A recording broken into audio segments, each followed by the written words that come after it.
उम्र 14 से 25 साल, ये वो उम्र होती है जब इंसान की जो एनर्जी होती है वो पीक पर होती है। इस एज में हम जो चाहें वो कर सकते हैं, जो चाहें वो बन सकते हैं, लेकिन कुछ गलतियों की वजह से हम थोड़े से पीछे रह जाते हैं। हम हमारे हाईएस्ट पोटेंशियल तक नहीं पहुंच पाते हैं। आज मैं आपको 6 गलतियां बताऊंगा जिन्हें करने से आप बच सकते हो, जिसकी वजह से हजारों लाखों लोगों का भविष्य बर्बाद हुआ है। आप इन्हें करने से बच सकते हो और एक महान इंसान बनने की ओर आगे कदम बढ़ा सकते हो। पहली गलती, not following your dreams. Scientist ने एक बार सर्वे किया जिसमें उन्होंने 40 साल की उम्र वाले 60 लोगों से पूछा कि पास्ट की ऐसी कौन सी घटनाएं हैं जिनका पछतावा आपको अभी तक होता है। तो उन 60 में से 45 लोगों ने बताया कि उन्हें सबसे ज़्यादा पछतावा ये होता है कि उन्होंने वो काम किए ही नहीं जो वो करना चाहते थे।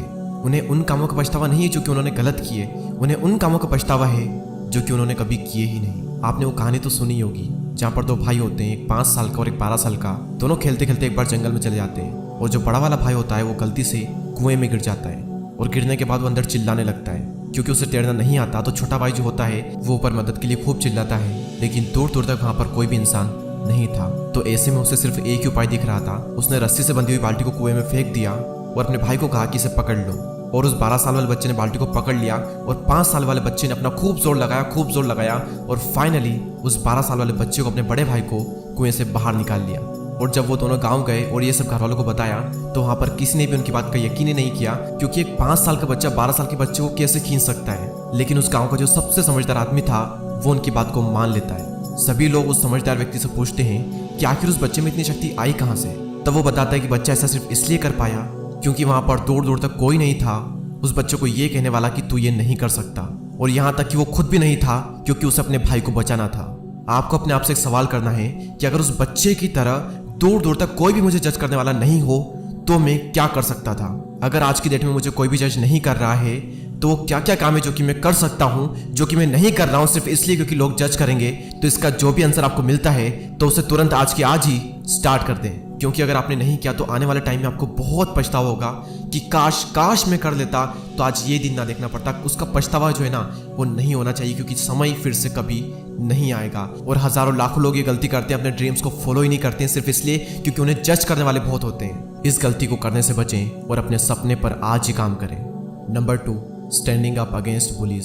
स्कूल और कॉलेजेस में से बहुत सारे गैंग्स होते हैं जो कि खुद को ताकतवर बताने के लिए उनसे कमजोर बच्चों को मारते हैं, उनका मजाक बनाते हैं, उनकी इंसल्ट करते हैं। और कई बार स्टूडेंट सिर्फ इन्हीं चीज़ों में फंसकर रह जाता है। स्टूडेंट लाइफ जब हम अपने करियर के बारे में बहुत कुछ सोच सकते हैं, नई नई एक्टिविटीज़ के थ्रू हम अपना टैलेंट पता कर सकते हैं, अपने टैलेंट को और ज़्यादा निखार सकते हैं। लेकिन अगर इंसान इन्हीं चीज़ों में उलझा रहेगा तो कैसे आगे बढ़ेगा। और ऐसा नहीं है कि बुलिंग सिर्फ स्कूल या कॉलेजेस में ही होती है। आपकी इंसल्ट करने वाले आपको पूरी जिंदगी भर मिलते रहेंगे। वो चाहे आपका ऑफिस हो, मोहल्ला हो, कहीं पर भी हो, आपको कहीं ना कहीं लोग मिल ही जाएंगे। लेकिन ये आपके हाथ में है कि आप इनका सामना कैसे करते हो। याद रखें, लोग सिर्फ उन्हीं को परेशान करते हैं जिनको वो खुद से ज़्यादा कमजोर समझते हैं। तो अपनी इमेज सबसे अलग बनाओ, खुद को स्ट्रॉन्ग बनाओ। आप जैसी अपनी इमेज बनाओगे लोगों के सामने, लोग आपको वैसे ही ट्रीट करेंगे। तो अपनी जो इमेज है वो थोड़ी स्ट्रॉन्ग बनाओ ताकि कोई भी आपकी इंसल्ट करने से पहले 10 बार सोचे। इंसल्ट के साथ में डील कैसे की जाती है वो आपको स्वामी विवेकानंद जी से सीखना चाहिए। स्वामी जी एक बार एक कैफे में खाना खाने के लिए जाते हैं और वो उसी टेबल पर बैठ जाते हैं जहाँ पर उनके प्रोफेसर बैठे हुए होते हैं। और प्रोफेसर को स्वामी जी बिल्कुल भी पसंद नहीं होते हैं। तो प्रोफेसर स्वामी जी की इंसल्ट करने के लिए उनको सुअर कहते हैं और कहते हैं कि सुअर और बतख साथ में खाना नहीं खाते। और तभी स्वामी जी कहते हैं कि आप जब बोलोगे मैं उड़कर चला जाऊंगा। स्वामी जी ने यहाँ पर खुद को बतख बना दिया और उनको सुअर बना दिया बिना उनको सुअर कहे।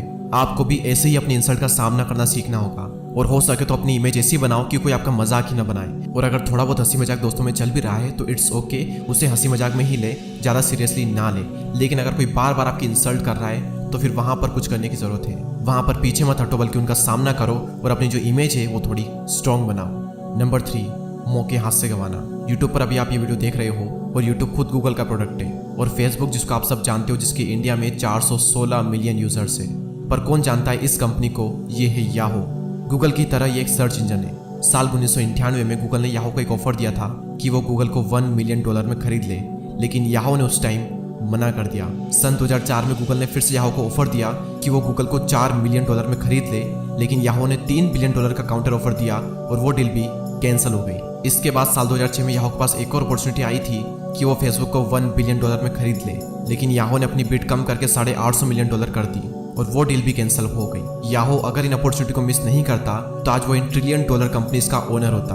और इतने सारे मौके गंवाने के बाद में याहू को खुद अपनी कंपनी साल 2017 में $5 मिलियन में बेचनी पड़ी।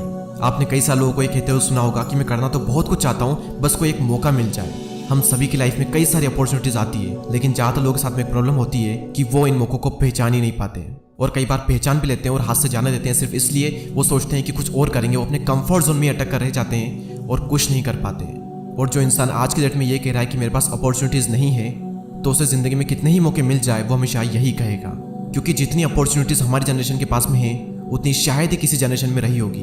हम घर बैठे ऑनलाइन अपना बिजनेस खोल सकते हैं, अपना यूट्यूब चैनल स्टार्ट कर सकते हैं, फ्रीलांसिंग वर्क करके काफ़ी अच्छा अर्न कर सकते हैं। मैं आपको मेरा एग्जांपल देता हूँ। जब मैं 11th क्लास में था तब मुझे यूट्यूब एक बहुत ही बड़ी अपॉर्चुनिटी दिख रही थी और मैंने तुरंत इस अपॉर्चुनिटी का फायदा उठा लिया और आज रिजल्ट आप देख सकते हो। तो अगर आपको भी मेरी तरह कोई अपॉर्चुनिटी दिखती है तो उसे हाथ से जाने मत दो, बल्कि उसका फायदा उठाओ, क्योंकि आपको नहीं पता कि कौन सा मौका आपकी ज़िंदगी बदल सकता है। Number 4, wasting your prime years. आप एक बार इस विजुअल को देखिए। प्राइम ईयर्स यानी 18 से 25 साल तक का समय, ये हमारी लाइफ का वो टाइम होता है जब हमारे पास में टाइम और एनर्जी की कोई कमी नहीं रहती। आप इंडिपेंडेंट होते हो, आपके पास इतनी रिस्पॉन्सिबिलिटीज़ भी नहीं होती है और ना ही आपको किसी बात का इतना स्ट्रेस होता है। लेकिन ज़्यादातर लोग इस एज में अपने टाइम को, एनर्जी को पार्टी करने में, गेम्स खेलने में और साथ साथ 8-8, 9-9 घंटे सोशल मीडिया पर वेस्ट कर देते हैं, जबकि इस एनर्जी और टाइम का यूज़ करके वो अपनी ज़िंदगी में इतना कुछ कर सकते हैं जिसका उनको खुद भी अंदाजा नहीं है। आप ही की एज में आपसे भी बुरी कंडीशन से निकल करके लोगों ने ऐसा ऐसा काम कर दिया जिसका आप सोच तक नहीं सकते, और आपके पास में सब कुछ है, लेकिन फिर भी आप हाथ पर हाथ धरे बैठे हुए हो और अपनी ज़िंदगी को, अपने प्राइम ईयर्स को वेस्ट कर रहे हो। ये जो एज आपको मिली है इसमें कुछ करो, अपनी एनर्जी और टाइम का सही से यूज़ करो, रिस्क लो। ज़िंदगी में एक रोमांच होना चाहिए, बोरिंग ज़िंदगी हमें नहीं जीनी है। ये पार्ट आपकी ज़िंदगी का सबसे इंपॉर्टेंट पार्ट है, और अगर आप इसे ही बर्बाद कर दोगे तो समझो ज़िंदगी बर्बाद हो जाएगी। 5वीं गलती, अपने आप को दूसरों से कमज़ोर समझना। जब जब हम अपने से ताकतवर इंसान, ज़्यादा नॉलेजेबल, टैलेंटेड इंसान को देखते हैं तो हम ये सोच लेते हैं कि दूसरे हमसे ज़्यादा बेहतर हैं, लेकिन इसी के साथ साथ हम ये भी मान लेते हैं कि हम उनसे बदतर हैं। अगर वो हमसे ज़्यादा योग्य है तो हम ये मान लेते हैं कि हम उनसे कम योग्य हैं। आप पूरी दुनिया घूम लो, हर इंसान में आपको कुछ न कुछ ऐसा ज़रूर मिलेगा जो कि उसमें आपसे अच्छा होगा, और हर इंसान में ऐसा भी होगा जो उसमें आपसे बुरा होगा। आपको हर चीज़ में अच्छा बनने की ज़रूरत नहीं है और आप बन भी नहीं सकते। आपको ये देखना है कि कौन सी ऐसी चीज़ है जिसमें अगर मैं अच्छा हो जाता हूँ तो मेरे लिए बहुत फ़ायदा है, मेरी ज़िंदगी में एक बहुत बड़ा परिवर्तन आएगा ये करने के बाद में, तो उस एक पर्टिकुलर चीज़ में अच्छे बने। और याद रखना, जब आप किसी एक चीज़ में बहुत अच्छे होते हो तो फिर आपकी बाकी जितनी भी चीज़ें हैं जिनमें आप अच्छे नहीं हो वो सारी इग्नोर कर दी जाती है। जैसे कि विराट कोहली, वो क्रिकेट में इतने अच्छे हैं कि सभी लोगों का ध्यान सिर्फ वहीं पर है। अब इस बात की कोई परवाह नहीं करता कि वो सिर्फ 12th क्लास तक ही पढ़े। आमिर खान एक्टिंग में इतने अच्छे हैं कि सभी का ध्यान सिर्फ वहीं पड़ जाता है, लेकिन कोई इस बात की परवाह नहीं करता कि वो सिर्फ 11th क्लास तक ही पढ़े। तो आपके अंदर इनफाइनाइट एनर्जी और पॉसिबिलिटीज़ है, और कुछ ना कुछ चीज़ों में आप बहुत ही अच्छे होंगे और साथ ही साथ कुछ ना कुछ चीज़ों में आप थोड़े कमज़ोर होंगे। तो इन थोड़ी बहुत चीज़ों की वजह से खुद को कमज़ोर ना माने। कमज़ोर आप नहीं बल्कि आपकी सोच है। और जैसा कि मैंने कहा कि किसी एक चीज़ में इतना इंप्रूव हो जाओ, इतना ग्रो कर जाओ कि आपकी बाकी सारी चीज़ें नज़रअंदाज हो जाए और आपकी पहचान सिर्फ उस एक पर्टिकुलर काम से की जाए और बाकी सारी गलतियाँ और बाकी सारी कमियाँ उसकी वजह से छुप जाए। ये थी वो 5 गलतियाँ। छठी जो गलती है वो मैं आपसे जानना चाहता हूँ कि क्या है जो कि आप कर रहे हो या फिर आपके आसपास में कोई कर रहा है या फिर आपने करके उसे सुधार दिया है। मैं आप सबसे जानना चाहता हूँ। तो उस गलती को कमेंट सेक्शन में ज़रूर लिखें और इस वीडियो को लेकर आपकी जो भी राय है वो कमेंट सेक्शन में ज़रूर लिखें। और आगे भी इस चैनल पर काफ़ी सारे हेल्पफुल वीडियो आने वाले हैं, तो उनको मिस ना करने के लिए सब्सक्राइब करके बेल आइकन को प्रेस करें। मैं मिलूंगा आपसे अगली वीडियो में, तब तक के लिए जय हिंद, जय भारत।